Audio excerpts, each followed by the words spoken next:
औज़ुबिल्लाहि मिनश्शैतानिर्रजीम बिस्मिल्लाहिर्रहमानिर्रहीम। नाज़रीन किराम अस्सलामु अलैकुम। मैं हूँ आपका मेज़बान मोहम्मद असद और आप देख रहे हैं अज़ान हक़। नाज़रीन किराम, अब तक की सबसे बड़ी जो डेवलपमेंट मंज़र-ए-आम पर आई वो ये थी कि अफ़गानिस्तान के अंदर गुज़श्ता 2 दहाइयों से बरसर-ए-पेकार रहने वाले तालिबान बिलाखिर अपनी जद्दोजहद के इख्तिताम के तौर पर वो ना सिर्फ़ कि काबुल का मुहासरा करने में कामयाब रहे, बल्कि उन्होंने काबुल को बग़ैर किसी कम्बैट के फ़तह भी किया और सदारती महल के अंदर बाकायदा तौर पर उन्होंने अशरफ गनी एडमिनिस्ट्रेशन के इख्तिताम का ऐलान भी किया। इस सिलसिले में जो सबसे बड़ी हैरान कर देने वाली बात थी वो ये थी कि अमेरिका के सदर जो बाइडन की तरफ से जो तकरीर की गई, उसकी कुछ ऐसे पहलू, उसकी कुछ ऐसी बातें थीं जिसने ना सिर्फ के लिबरल और सेकुलर तबके को परेशान कर दिया, बल्कि ऐसा तालिब इल्म जो तारीख़ से शगफ़ रखता है, जो तारीख़ से आशनाई रखता है, उसके जहन में भी इस तकरीर ने बहुत सारे सवालात को जन्म दिया। इस सिलसिले में जो बाइडन ने जो अपनी तकरीर में कहा वो आप भी मुलाहिज़ा कीजिए। We went to Afghanistan almost 20 years ago with clear goals. Get those who attacked us on September 11th, 2001, and make sure al-Qaeda could not use Afghanistan as a base from which to attack us again. We did that. We severely degraded al-Qaeda in Afghanistan. We never gave up the hunt for Osama bin Laden, and we got him. That was a decade ago. Our mission in Afghanistan was never supposed to have been nation building. It was never supposed to be creating a unified, centralized democracy. तो जी नाज़रीन किराम, आपने मुलाहिज़ा किया कि सदर जो Biden ने अपनी तकरीर के दौरान अपनी स्टांस को और अपने फ़ैसले को जस्टिफाई करते हुए जो बहुत सारे बड़े बड़े दावे किए, उनमें से बुनियादी तौर पर 2 दावे ऐसे हैं जो बहैसियत एक तारीख़ के तालिब इल्म के मुझे बहुत ज़्यादा हैरान और परेशान कर रहे हैं, और बहुत सारे ऐसे सवालात हैं जो ज़हन के उफ़क़ पर जन्म ले रहे हैं, नमूदार हो रहे हैं। सदर जो बाइडन ने तकरीर करते हुए और अपने इनखला को जस्टिफाई करते हुए, अपने फ़ैसले को जस्टिफाई करते हुए उन्होंने कहा कि अमेरिका का अफ़गानिस्तान के ऊपर 9/11 के बाद हमले करने की जो सबसे बड़ी बुनियादी वजह थी वो थी उसामा बिन लादेन की ज़ात। यानी कि अमेरिका जो है वो उसने जब अफ़गानिस्तान पर हमला किया तो उसकी बुनियादी जो वजूहात थीं और जो उनका मरकज़ी हदफ था वो उसामा बिन लादेन की हंटिंग और उसकी किलिंग था। यहाँ पर जो पहला सवाल जो रूनमा होता है वो ये है कि अगर अमेरिका का कंसर्न जो है वो उसामा बिन लादेन की हंटिंग और किलिंग था, तो जब 1 दहाई कबल अमेरिका अपने इस हदफ में कामयाब हो गया, तो फिर आखिर वो कौन सा ऐसा अमर माने था कि जिसने अमेरिका को आज से 10 साल पहले अफ़गानिस्तान से इनखला करने से रोके रखा। दूसरी बात यह है कि अगर उसामा बिन लादेन जो है वही मरकज़ी किरदार था जिसको पकड़ने के लिए, जिसको मारने के लिए, जिसको अपना हदफ बनाकर अमेरिका अफ़गानिस्तान में उतरा और जिसको बुनियाद बनाकर उसने 20 साल तक मुसलसल जंग लड़ी, तो जब वो 9/11 के वाक़े के बाद तालिबान उसामा बिन लादेन को किसी भी ऐसी मुमलिकत या किसी भी ऐसी रियासत या किसी भी ऐसे स्टेट के हवाले कर देने को तैयार थे जो अमेरिका और अफ़गान तालिबान के दरमियान सालिसी का रोल अदा करे, तो फिर वो आखिर ऐसी कौन सी मजबूरी थी, कौन सा ऐसा अमर माने था कि जिसकी बुनियाद पर अमेरिका ने तालिबान की इतनी बड़ी ऑफ़र जो है वो उसको एक्सेप्ट करने से इनकार कर दिया, और वो साउथ एशिया में आकर अब तक 20 सालों में उन्होंने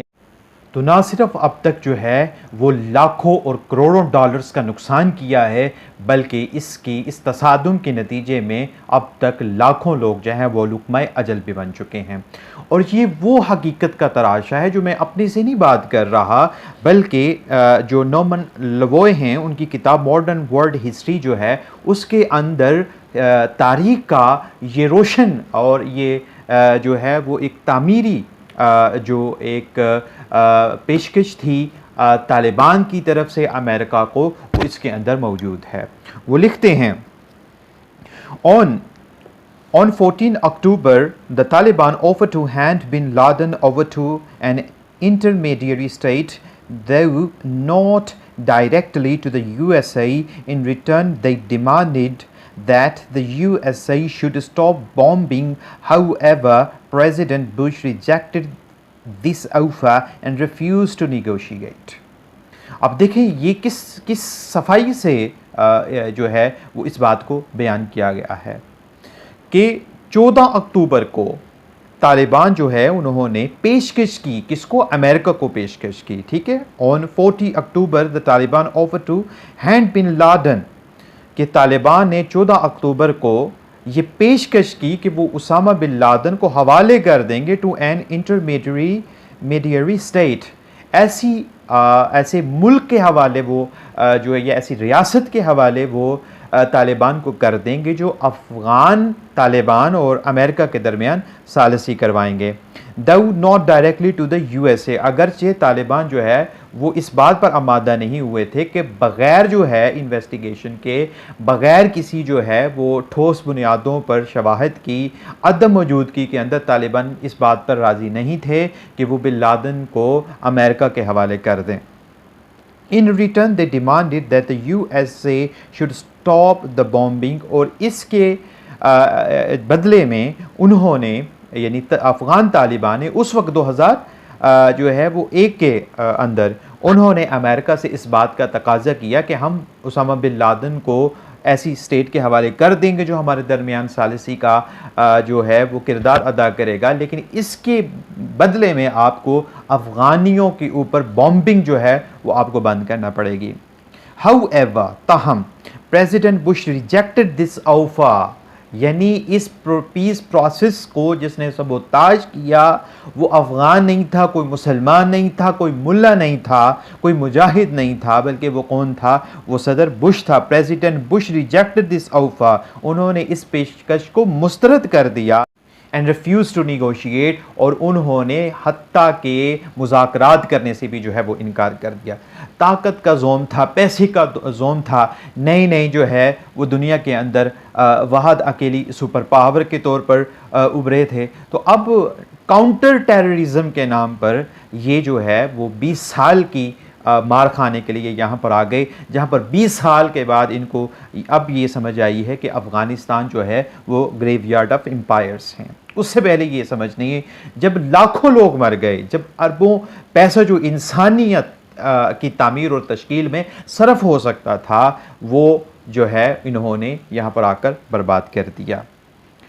दूसरी बात ये है कि 9/11 का जो वाक़या था, इसके पीछे आप ये कहना कि तालिबान था, बल्कि जो हकीकत है, जो तारीख़ है, जो तारीख़ी एनल्स हैं, वो हमें क्या बताते हैं? वो ये बताते हैं कि ये ही वही किताब जो नॉमस लवोए की है, मास्टरिंग जो है वर्ल्ड हिस्ट्री, उसी के अंदर ये बात लिखी हुई है। The Mullah Zaeef one of the Taliban leader, Mullah Zaeef जो तालिबान के एक लीडर थे, issued a press release strongly condemning the attack. उन्होंने 9/11 का जो वाक़या हुआ था अपनी प्रेस रिलीज में उसकी मजम्मत की, और calling for those responsible to be brought to the justice, और उन्होंने इस बात का तकाजा किया कि जो 9/11 में ज़िम्मेदारान हैं उनको अदल के कटहरे में खड़ा किया जाए, उनको कोर्ट ऑफ जस्टिस में जो है, कोर्ट ऑफ जस्टिस में उनको खड़ा किया जाए, और जो असल कसूरवार है उसको सज़ा दी जाए, ना कि एक वाक़ये की बुनियाद बनाकर किसी भी खुद मुख्तार रियासत के ऊपर हमला कर दिया जाए और उसके नतीजे में लाखों लोग जो है वो इंसर्जेंसी के आलम में गिरफ्तार हो जाएं। तो ये बुनियादी तौर पर पहला सवाल खड़ा होता है कि जब तालिबान उसामा बिन लादेन को किसी ऐसी स्टेट के हवाले कर देने को तैयार थे जिस पर अमेरिका एतमाद कर सकता, तो जब उनको इस तरीके से उसामा बिन लादेन मिल रहा था, तो फिर आखिर कौन सी ऐसी वजह थी कि अमेरिका जो है वो इस ऑफर को कबूल करने के लिए तैयार नहीं था, या कम अज़ कम जब वो उसामा बिन लादेन को मार चुका था, तो फिर वो कौन सी ऐसी मजबूरी थी जिसने मज़ीद 10 साल जो है वो अमेरिका को इनखला करने से रोके रखा।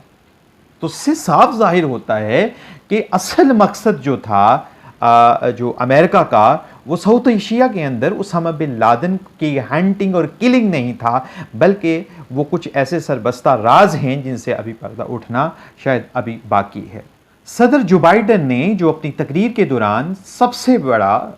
दावा किया वो ये था कि यूएसए या अमेरिका जो है ये उसका असल मकसद जो है वो उसामा बिन लादेन की किलिंग और हंटिंग थी, ना कि अफ़गानिस्तान की तमीर नो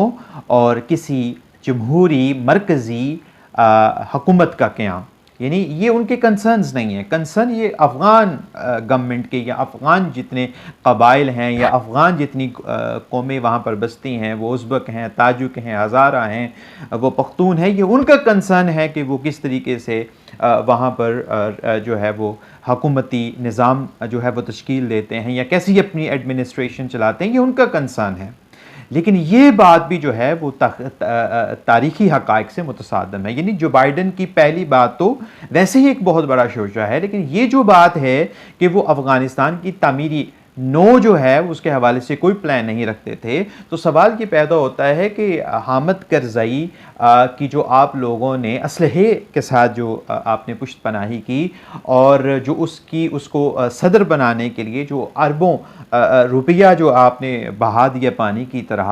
आखिर वो किस खाते में जाता है? वो भी तो तारीख़ का हिस्सा है ना। और ये तारीख़ हमारी हमने तो नहीं लिखी, ये किसी मुसलमान ने तो नहीं लिखी, ये किसी एशियन ने तो नहीं लिखी, ये तो एक यूरोपियन है, एक अंग्रेज़ है, एक सेक्युलर है, एक लिबरल है। इसका तो ताल्लुक़ मुसलमानों से नहीं है, ये तो कि न्यूट्रल बंदा है। ये क्या लिखता है? अगर आप ये कहते हैं कि आप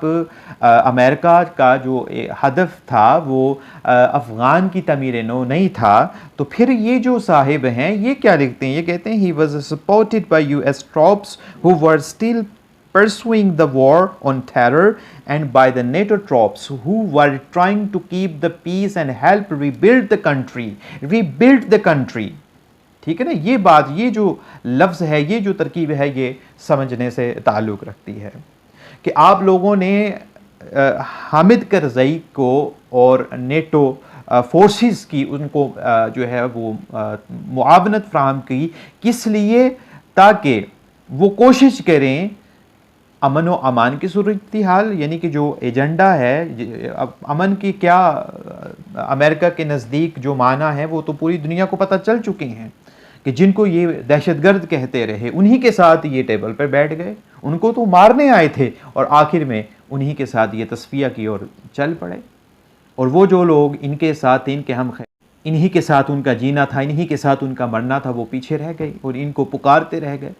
ना वो रहे घर के ना वो रहे घाट के। तो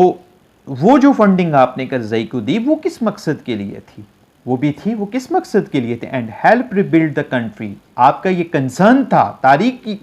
ने अपने अंदर ये दर्ज बात की है कि जो बाइडन साहब, अमेरिका का कंसर्न जहां तालिबान की तबाही थी, जहां पर इस्लामी इमारत को सपोर्टाज करने का मकसद था, वहाँ पर एक और मकसद जो था वो आप चाहते थे कि अमेरिकन आइडियोलॉजी के मुताबिक जो है वो अफ़गानिस्तान की तमीर नो हो। अब कहते हैं कि आपका मकसद कभी भी अफ़गान की तमीर नो नहीं रहा है और किसी जमहूरी मरकज़ी हुकूमत का क़याम नहीं रहा है। ये वो ऐसी बातें हैं, जब आपका बयान कोई ऐसा शख्स सुनता है जो तारीख़ का पढ़ने वाला है या आपके ऐसे मानने वाले जिन्होंने अपने इंटरेस्ट के साथ जो है वो समझौता किया और वो आपकी हाँ में हाँ मिलाते रहे। और आपने तो वैसे भी जब अमेरिका ने अफ़गानिस्तान के ख़िलाफ़ जंग का आगाज़ किया था तो उसमें दो ही ऑप्शंस थे, या तो आपने लोगों को कह दिया कि आप अमेरिका के साथ हैं या आप अमेरिका के ख़िलाफ़ हैं। आपने तीसरी ऑप्शन तो छोड़ी नहीं। आपने कोई ऐसी ऑप्शन छोड़ देते कि कोई मुल्क जो है वो खड़े होकर आपको समझाता या अफ़गान तालिबान को समझाता और 20 साल का अरसा जो है जो लोग इसमें शहीद हो गए, जो लुक़मा अजल बन गए, जो किसी न किसी तरीके से अपने प्यारों से महरूम हो गए, कम अज़ कम इतना बड़ा इंसानी अलमिया जो है वो तारीख़ के वर्क पे जो है वो तहरीर तो ना होता। इतनी बड़ी खूनी जंग जो आपने अब तक जो है वो तश्कील दी है, कम अज़ कम उसके जो लेथल इम्पैक्ट है उससे तो ह्यूमैनिटी महफूज रह जाती। लेकिन नहीं, आप जो हैं तारीख में कुछ और लिखा है, आप जो हैं जस्टिफिकेशन के लिए कुछ और कह रहे हैं, लेकिन ये वो बातें हैं जो ना आपके मानने वालों को मुतमईन कर सकती हैं और ना किसी ऐसे शख्स को मुतमईन कर सकती हैं जो तारीख का जानने वाला है, जो तारीख को समझता है। तो नाज़रीन किराम, ये वो हक़ाइक़ थे जो मैंने आपके सामने रखे हैं, और आखिरी वो बात और वो आयत कि जिसने अब तक न सिर्फ सोवियत यूनियन को तबाह बर्बाद किया है, बल्कि जिसने अब अमेरिका को भी इनक़िलाब पे मजबूर कर दिया कि वो अब जो कुछ उनके पास था, रही सही इज़्ज़त है, वो उसको बचाते हुए वो वापस निकल ले, और वो ये थी। और जो कौम इस आयत पर यकीन रखती है, वो कभी कौम जो है वो ना शिकस्त का मुँह देखती है, ना कभी जो है वो मायूस होती है, और वह है जअल हक़ व ज़हक़ल बातिल इन्नल बातिला कान ज़हूक़ा। व आख़िरु दावाना अनिल हम्दुलिल्लाहि रब्बिल आलमीन।